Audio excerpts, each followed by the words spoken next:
bring this Monday, November 3rd, Water Committee, TUD Water Committee meeting to order. And who gets to start out? Well, that was nice, quick, and to the point. I'm happy to start this off and then hand it over to Antonio. Does she read the title? And do we have some housekeeping help? We do. I can read it, Ron? Sure. Okay. Number 1, consider agreement regarding construction and transfer of water main line extension to serve the Matheson Memorial Clinic in the community of Jamestown Matheson Memorial Clinic. All right, well, good morning. This particular item, Antonio drafted, and he'll cover most of the details, but given a conversation, Ron, you and I had last Friday and a request that you had for a kind of a larger map, hopefully this will satisfy. It was put together quite quickly, but before we get into the details, we thought it would be helpful to orient everyone on where this project is and what the improvements will accomplish. And so if you can see my cursor here, this is Highway 108. And since we don't have an aerial, it might be kind of hard to see, but this is the community of Jamestown. And we have one tank currently that serves all the stored water for this area. And that is the Jamestown tank, which you folks took a tour of just a few weeks back.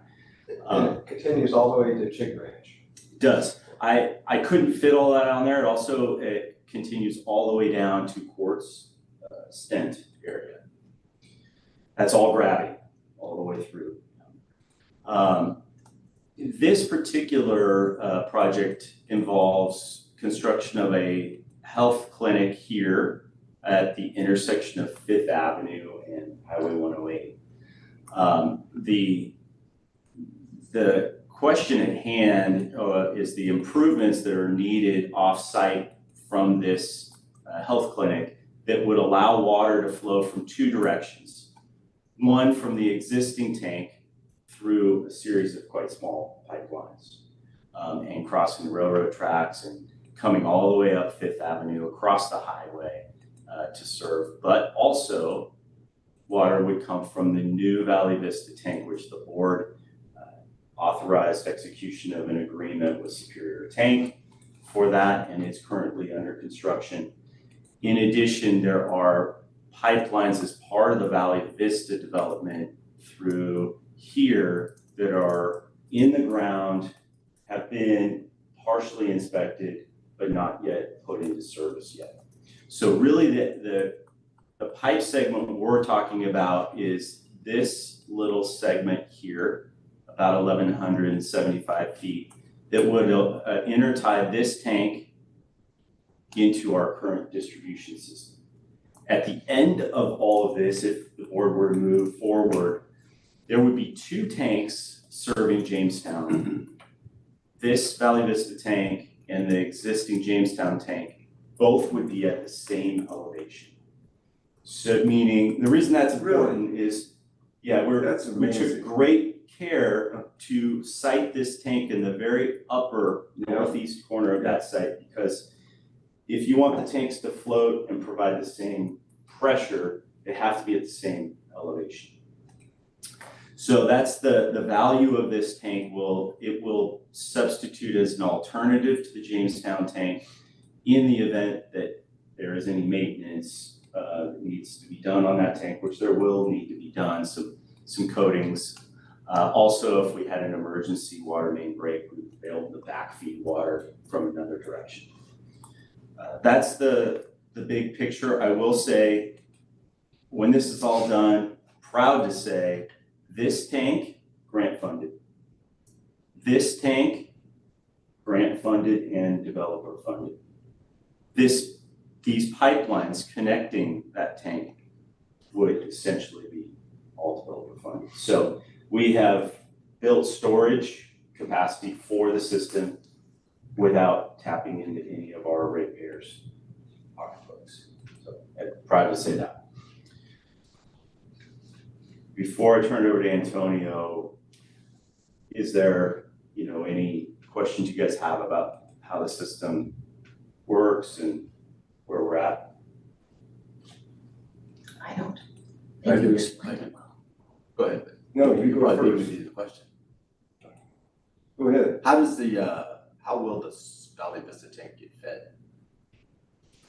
Thank you. So- That's gonna be one of my questions. Great. So all the water that you see my hand there, the cursor, this is Campo Seco Road. So all the water from the Sonora system comes down Campo Seco Road. The difference in color represents where we've dropped pressure. So there's a valve right here. It drops from high pressure to a lower pressure. And then this green line, it tees off right here. A portion continues down to the Jamestown tank. The other portion. Size of pipe. 12? 12, Campo Seco, I believe is 12. Okay, And then I think that's Martin Terrace.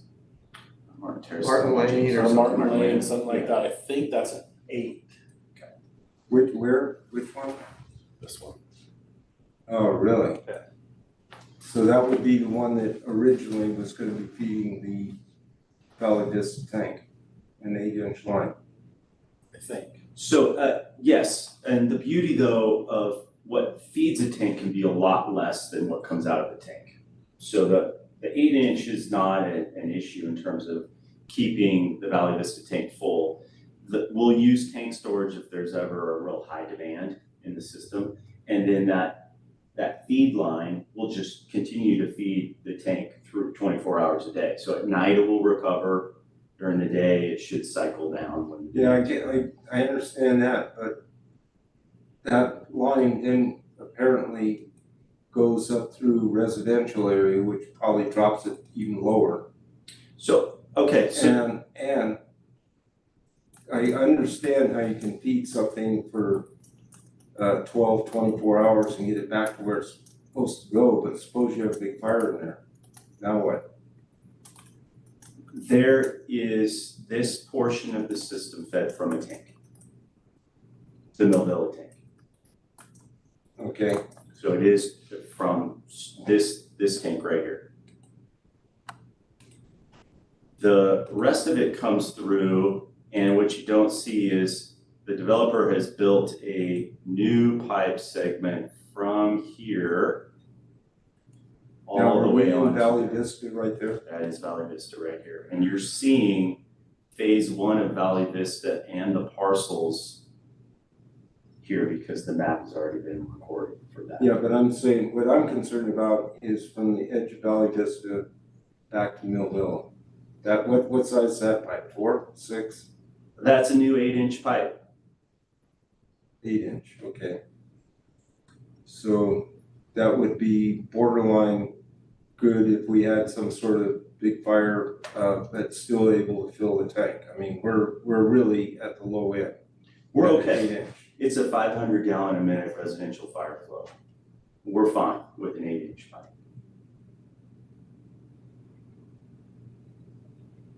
Well, it's gonna get water 2 ways too. Once the lines are complete. This segment Okay. won't. The segment. Well, that I'm it just saying, runs- I'm saying this tank.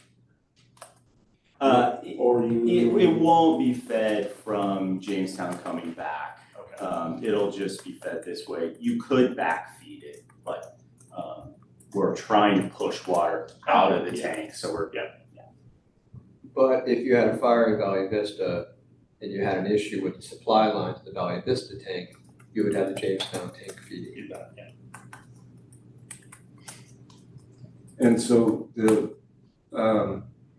you're going 10-inch to Boulder, whatever it is, that subdivision. Yes. And that's then what, 4-inch, 6-inch? That's all 8 in there. That's 8 inches in there? Well, the 2 spurs, it might be, I don't know what's I running. think they're 8. Yeah, I think it is. How come it didn't get looped? Are you talking about right here? Yep. Because the developer didn't need to loop this in order to meet the residential fire flow requirements that were in effect at the time the development was approved. is that development? The boulders. Oh, that's the Boulders, okay. It When was that? was previously called the Ranches, I think. Decade did that go in? It's It's like one of the newer newer. ones. Yeah, like 2006, 7, Yeah. I don't know.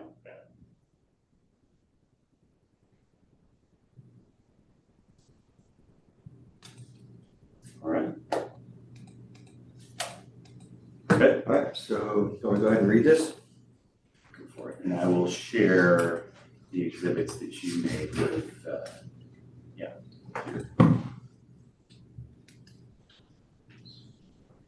So for a start, we have Ryan Relay here. He's the consultant for the clinic. I'm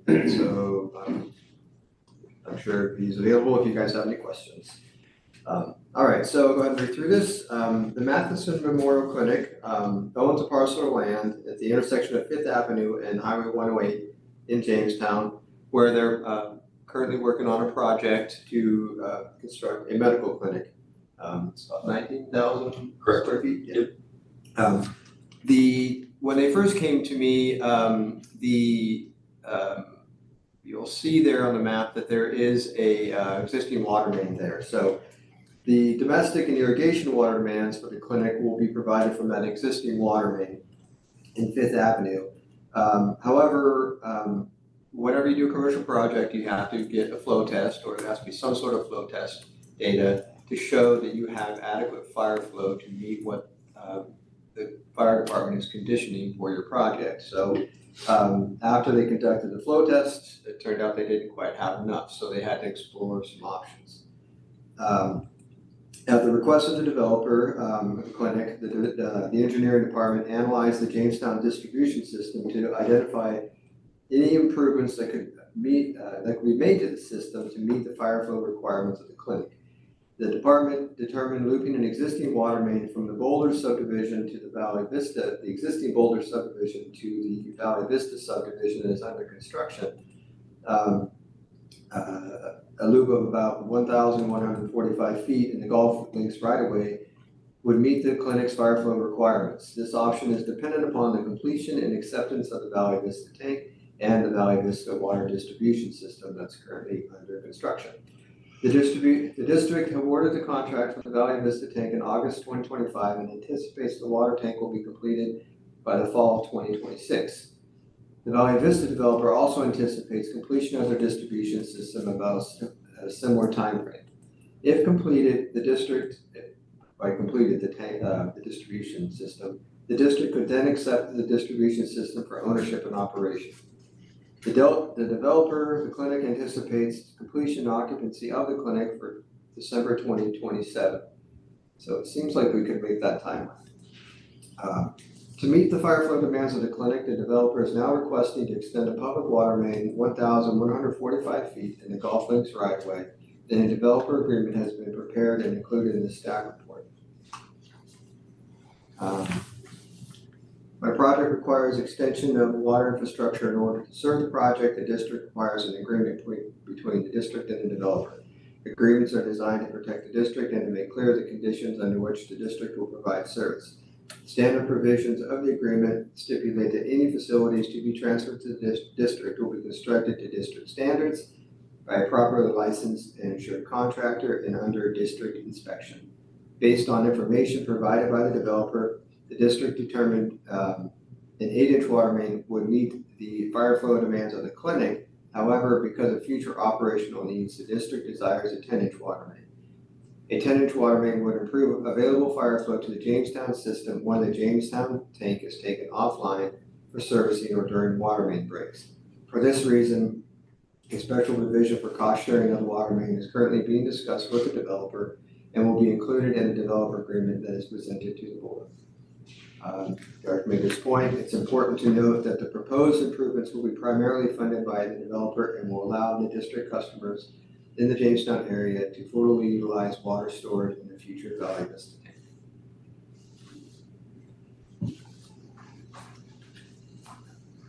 I don't think I have anything to add to it. So if you guys have any further questions.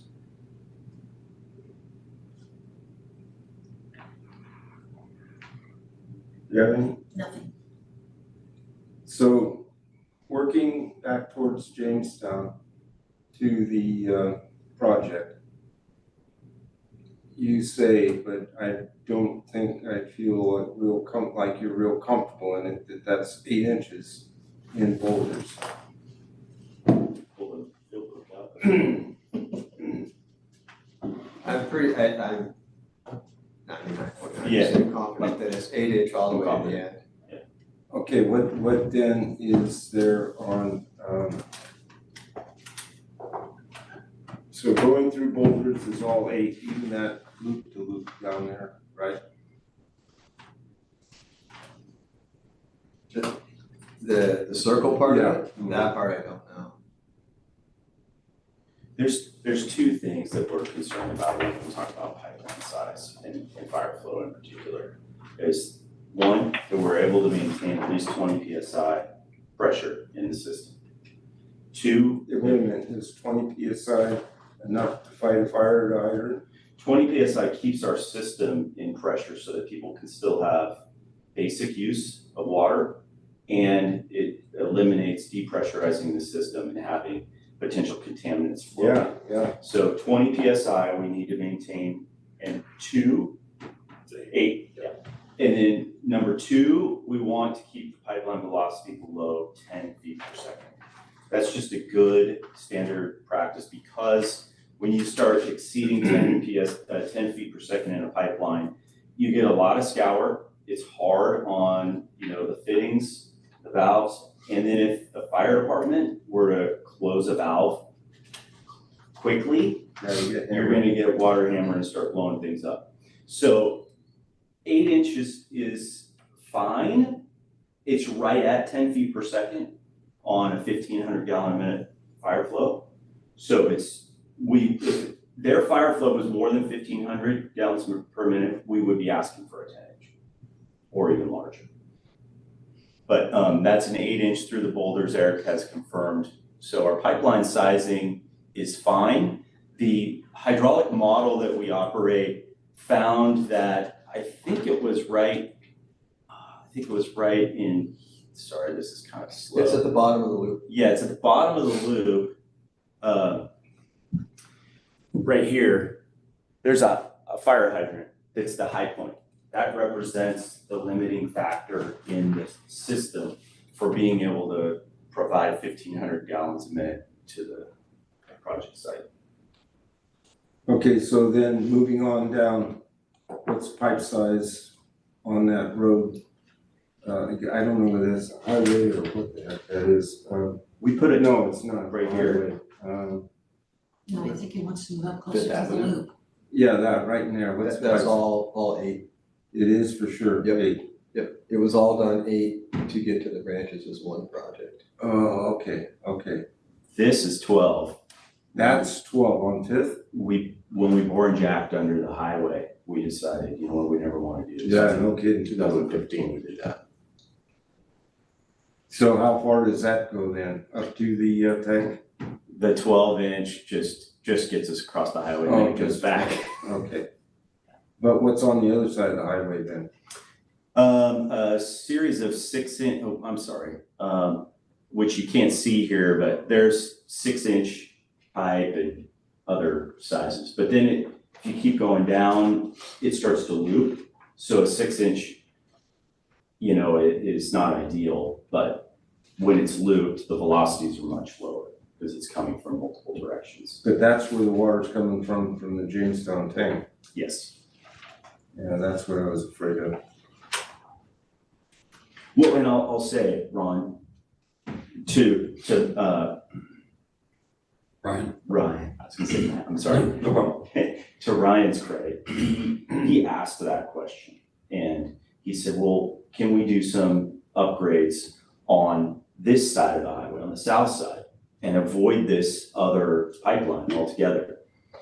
We had Daddy L model that, and it just turned out that there was about the same amount of pipeline that needed to be replaced on this side, but even with all the pipeline in front of the Jamestown Elementary School, a bunch of segments going back up towards the tank, we still couldn't keep that location in 20 PSI at the high point of the ridges, that loop in the boulders, or we couldn't keep that in 20 PSI. So it removed that option, but we did analyze that. This became the only feasible option to satisfy the velocity and pressure. So normal flow will be from Jamestown tank to the project site and then on up to Valley Vista tank? Or will normal flow be from Valley Vista tank down to the project? Both tanks, because they're floating, meaning they're at the exact same elevation, will both contribute water into the system. Now, because this project is probably closer and with larger pipe to this tank, it may be that you see 70% of the water come from that tank and 30% from it. It just depends, but both tanks will be contributing water into the system. So if that's the case, then we're relying on the 6-inch in that area prior to the Valley Vista tank that's not on that map. The one on Martin Lane, Yeah, did you look at the It's size? 6. It's 6, yeah. We are to supply the tank, but fire flow will come out of the tank, and there's a requirement for 1,500 gallons a minute continuous flow for an hour, and we have that storage in the Valley Vista tank. how big is that Valley Vista tank again? I forget. 500,000 gallons.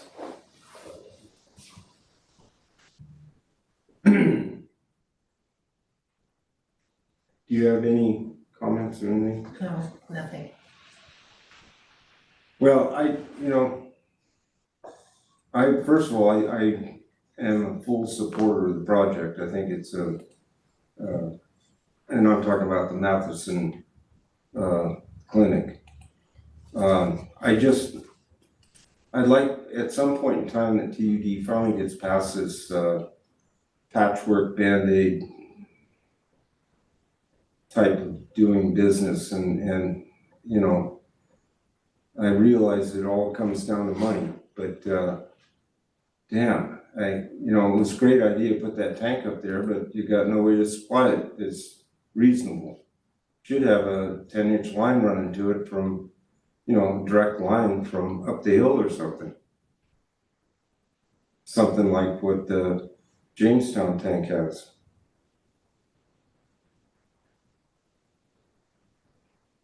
Just me thinking Yeah, I as a agree. contractor. For sure, if we had a clean slate and we're building from scratch, which we're not, we were handed this mess 30 years ago, so we're systematically making all these improvements. In this case, we're taking advantage of grants and developer dollars to do so. So No, and I get that, and then that I- 6-inch line is sufficient, period, to feed that line. Could it be bigger? That to feed that Valley Vista tank. Could it be bigger? Sure, but it's from a fire flow standpoint, it's never going to happen be an issue. which one are you The talking 6-inch, about now? the 6-inch one that you're worried about that feeds. On the other side, yeah, Yeah, it's yeah. not up there. So what is,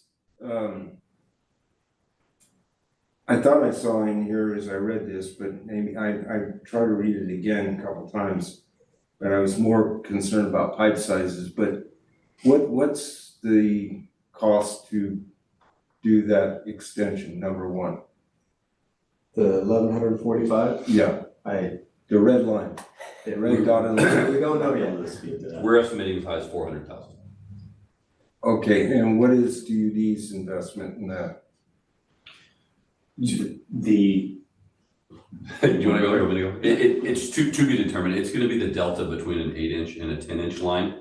8 inches required. TUD, in my opinion, is taking advantage of a good opportunity to supplement their infrastructure and prep for the future, try to avoid some of the Band-Aid stuff that I think you were kind of getting at. And so the responsibility from TUD would be the difference in cost, primarily in material, between an 8-inch and a 10-inch line. So that's going to be the pipe itself, fittings, and then any additional labor that's required. I wouldn't anticipate any, probably gonna be the same equipment that we would use, same tractor, same depth, all those types of things. So it would be limited to just that material cost per minute.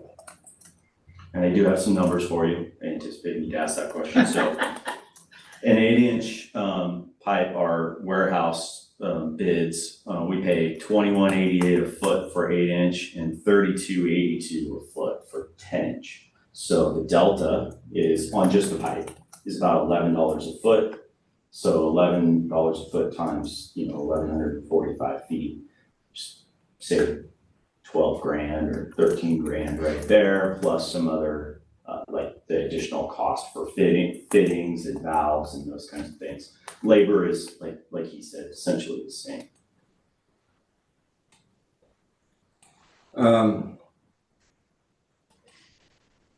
Okay, so, who's responsible for paving? They're responsible for paving. That's a beautiful road. Isn't it?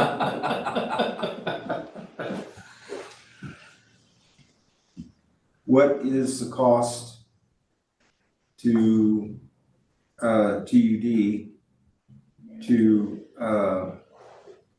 run an 8-inch line from where that arrow is at the end of the dotted line to the other 8-inch line at the boulders? So we loop that while this is all being done. Yes. Okay, let's just say it's 400 feet. I'm just scaling it off. 400 feet at, $200 a foot, 80 grand. Now's the time to do it. I don't think it's necessary though. It's That's not, the it would thing. be nice, it's not. There's a lot of other parts of our Yeah. system that would benefit from a loop. Yeah, more than this particular part. But if they were gonna pave the whole road, it might be a good opportunity. And I don't think that they are, because from that section that you're talking about has all been repaved, and Valley Vista is obligated to repave it. What road is it that we're talking about? What road is that? Golf links. Oh, So Valley Vista has to repave the resurface the whole golf links where the red dash is at, plus Yeah. all the way out to the highway. So, but they don't have to, the west end of golf links, because it's already been repaved because it's. So they don't have to do any more than repaving? Right. Well, let me go back. I don't know. They're doing culvert work. I'm sure they're doing V-ditch work, things like that. Shoulder backing. Yeah, they're definitely doing more than just. Let's see They now. might have to tear it out. I don't know. I didn't know. Let me see now. You get a fire going up in there and everybody's told to evacuate. Alrighty, and now we wanna get fire trucks in there. Maybe we have a little minor, what would we call it, crash on Golf Links Road? I don't know, that's not part of this. No. So anyway, I won't ask you, I know you don't have any comment. So, I'm good. taking it all in, huh, Carol? Yeah, I have to. Me too. if no one else has any questions, comments? Other than that, I won't say it. Anyway, my recommendation is that we go ahead and move forward on this. As much as I grit my teeth, it's one more Band-Aid thing, but it's a Band-Aid thing in the right direction. We just need to run 10-inch from there all the way up to the Jamestown tank, and then that's something.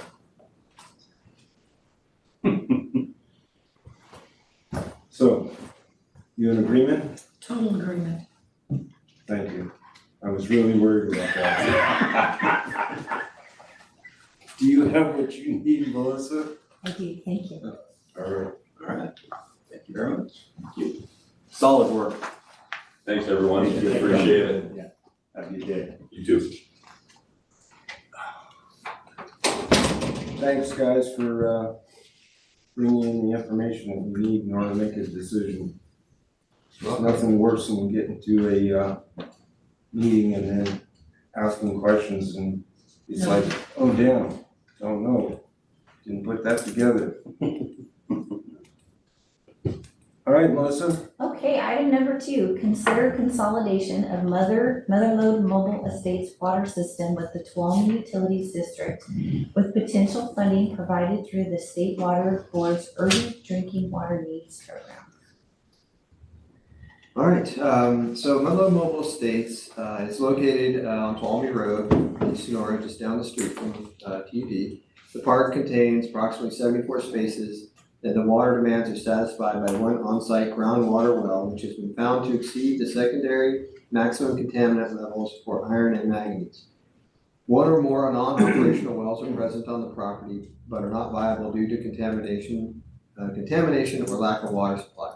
The park's water distribution system is comprised of 2-inch and 4-inch diameter water mains. Over the past several years, I've been here 12 years, this is the third time this has come up somewhat seriously. The district has received several inquiries from the park on the cost and construction requirements for consolidation. However, none have transpired. A new owner, Golden Sierra Estates LLC, is now pursuing consolidation, and the cost and construction requirements have been evaluated. In coordination with the new owners and the Division of Drinking Water, the district would like to submit an urgent drinking water needs program financial assistance application to the State Water Board of Financial Assistance.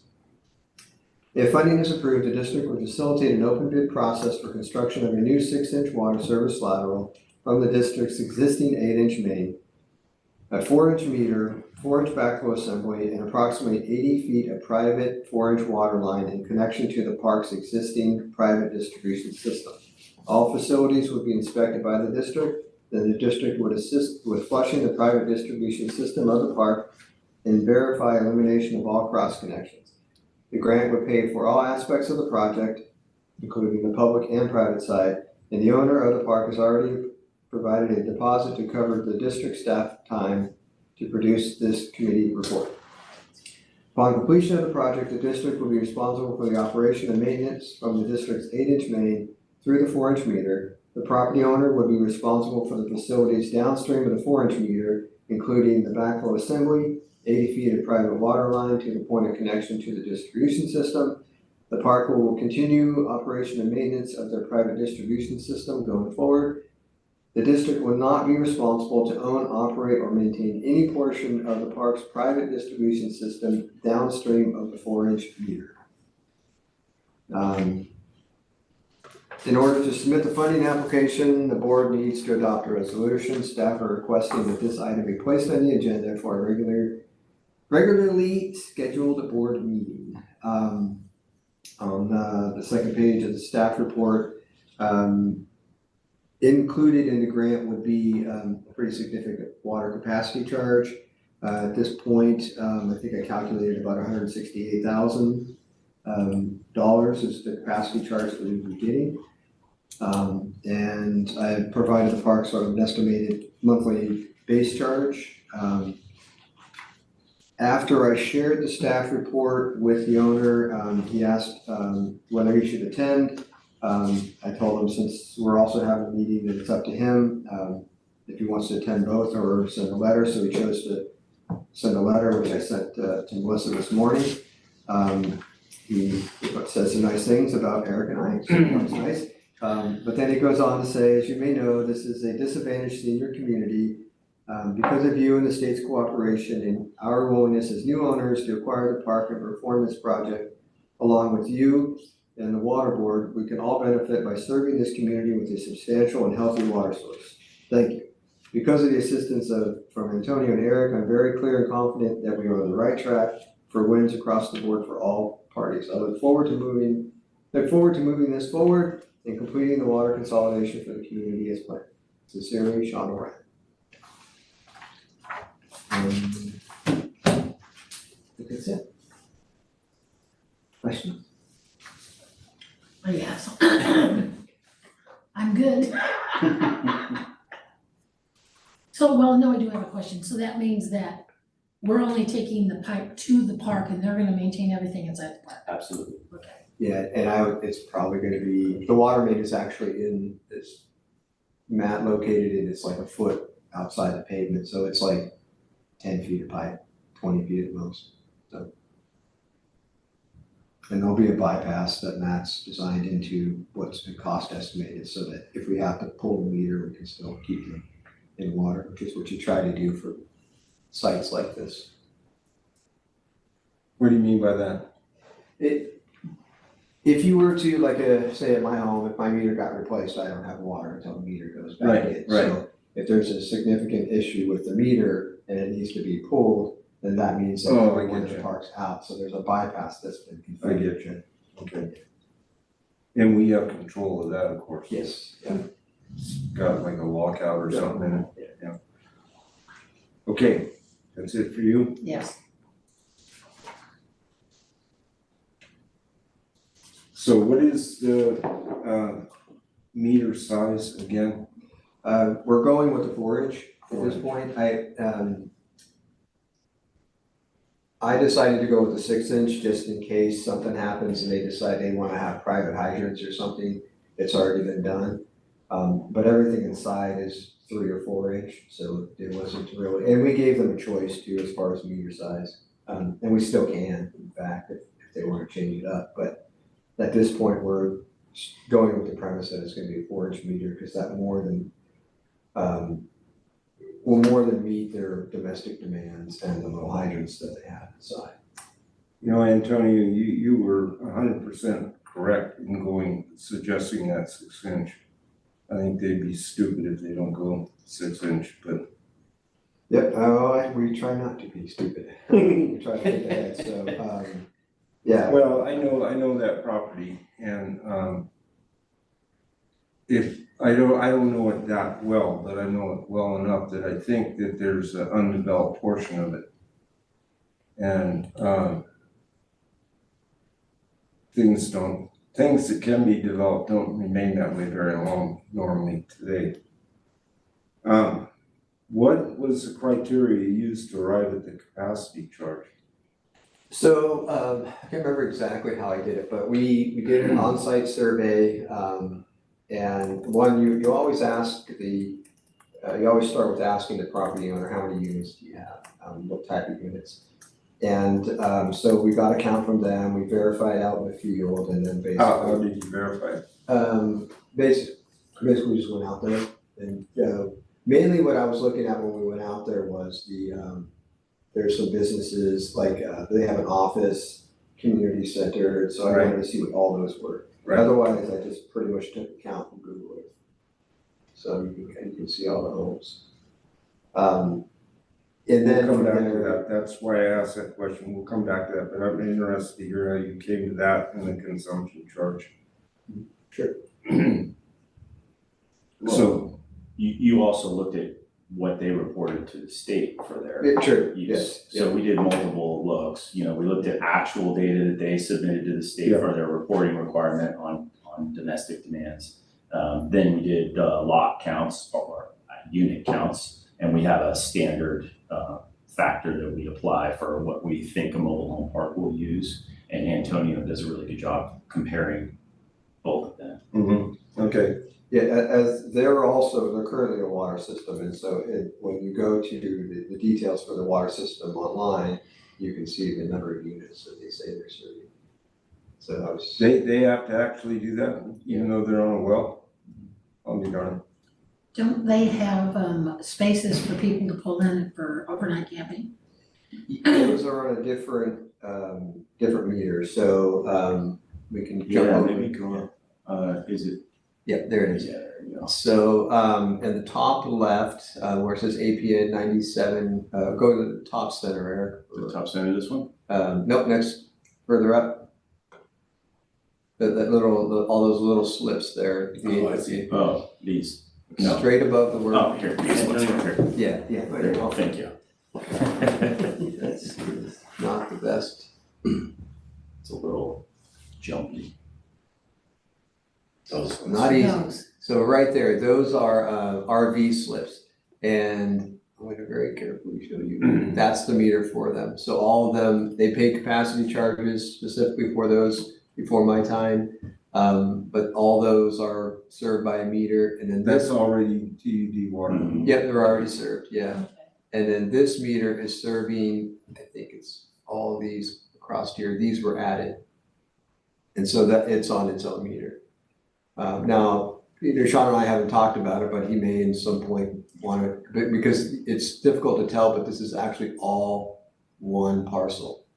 Right through here, but, so these 8 and these RV slips are all on the same property as the rest of the park. So theoretically, he could try to put them all in one meter if he wanted, but that's not part of this discussion at this point. It's not part of the grant, at least. So, okay, you went about, excuse me, computing the capacity and consumption charges by both visual as well as what they said they had there, correct? Correct. Now, those 3 parcels, right, that one, Actually, That one. there's these, this one, and this one. yeah, who owns those? I Is do that not, part of it? I do not know, but they're not part of, what's gonna be served on this master meter. So they have their own services. That's what all this is. So this main that came up Kodiak Court was installed, for this parcel map right here. And so these 3 are not part of this. They'll have, if they come in to be developed, they'll have their own meters that get set right along Kodiak Okay, Court. that's what I was concerned about, because when Beatty owned that, I thought that he owned all of that. And he used to play games with moving things in and out. And water was one thing, because it was on a well, but I always wondered what happened with septage. They're all on sewer. The park is on sewer. Well, I know that's not part of today's discussion, but that's something that needs to be kept an eye on in this little experiment, or whatever you wanna call it. So, I guess that was my real concern on this is, one, I had, about the expansion areas, and then he has areas that are for transients, which hook up both water and sewer. I don't know whether those ever got put in the calculation. No, those are the RV slips, and those are back here. No, Up in here? yeah, Yeah, they're in part of the calculation, yes. they are. Yes. So they actually have a designated area that each one has? Yes, there are homes and RV slips that are part of the 74 count. Okay, so that did not get missed, okay, good. Cause what I was concerned about is what would happen if suddenly there's an increased consumption. And that would be because there's added spots, or they move things around, consolidated, scrunch things together, suddenly you have more people living there.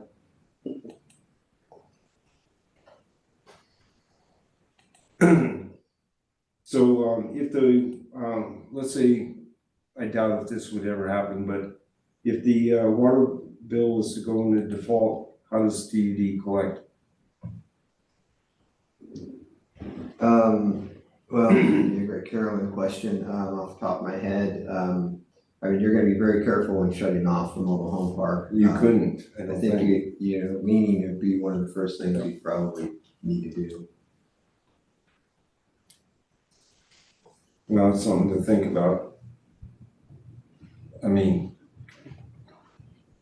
today, the impossible seems to happen every day, and it's better to think ahead and have a plan than to wait until it actually happens, I think. I feel like we asked Carolyn this question, and maybe even Jesse too, and I think between the two of them, they led to us, or as a reminder, we have a number of situations like this where we have to lean the owner, not the individuals. Well, in this case, we would only be able to lien the owner. Yeah. We have no contract with any of the individual residents out there. Yeah, and I think, shutting off the water probably would be illegal. Yeah. You know?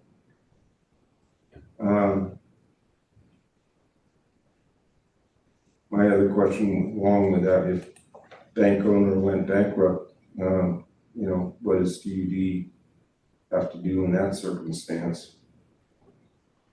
I mean, it's the same, we would lien and the lien would just accrue, over time, you know, and when someone comes in and then buys the park again, they would have to pay a lien.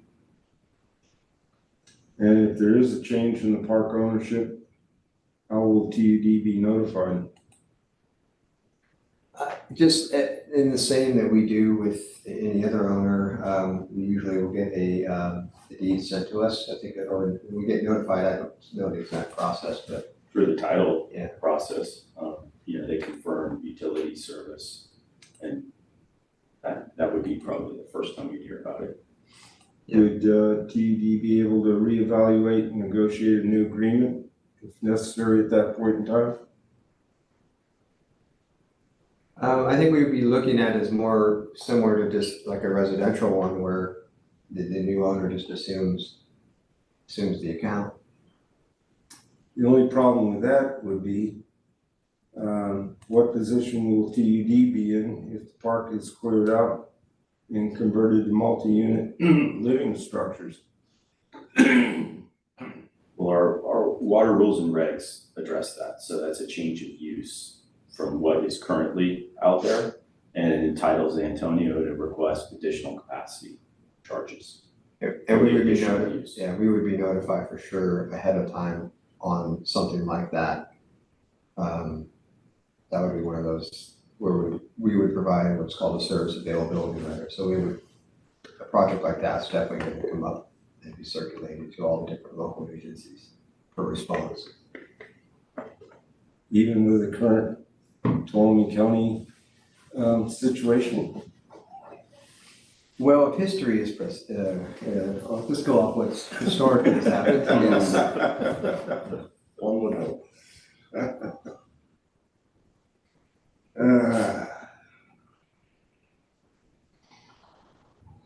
So we're counting on the county for any additional information in the years coming. I mean, we don't know until we're told.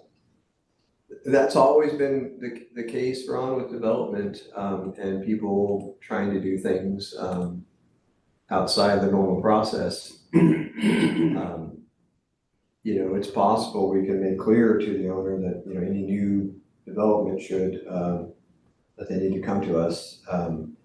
I currently track, you know, Millville is expanding. I currently track them. They're kind of due for me to look into them, for any new houses that they're building.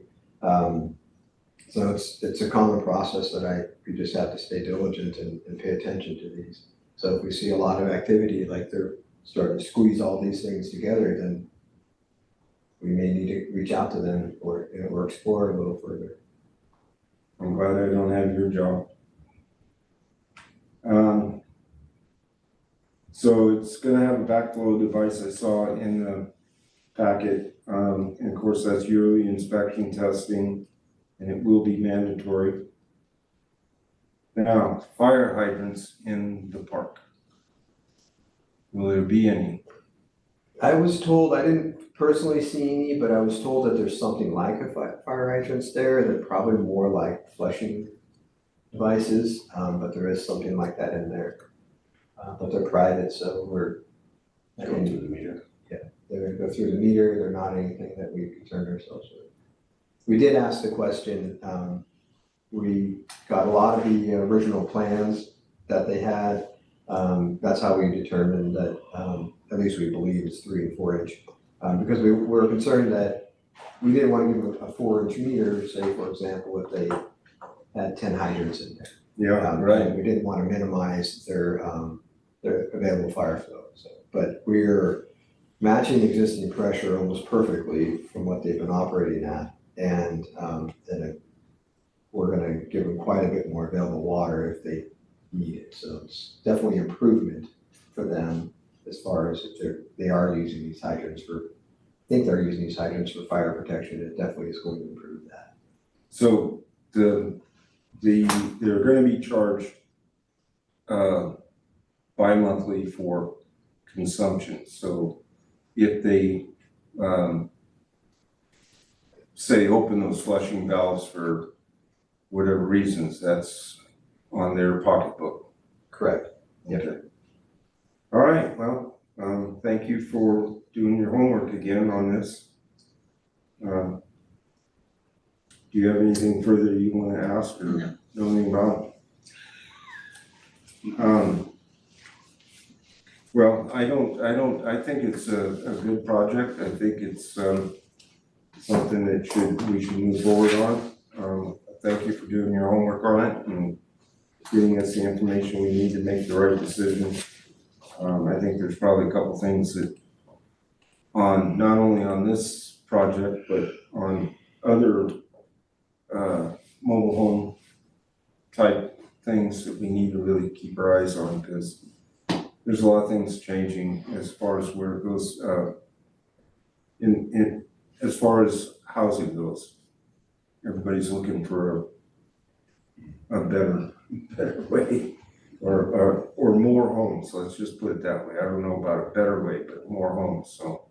And that means very creative thinking, which doesn't always work in with what we're trying to do to take care of the ratepayers, so. If there's nothing more, then I would say that take it to the board. Let's move it forward. That's it. Very good. And does anybody else have anything?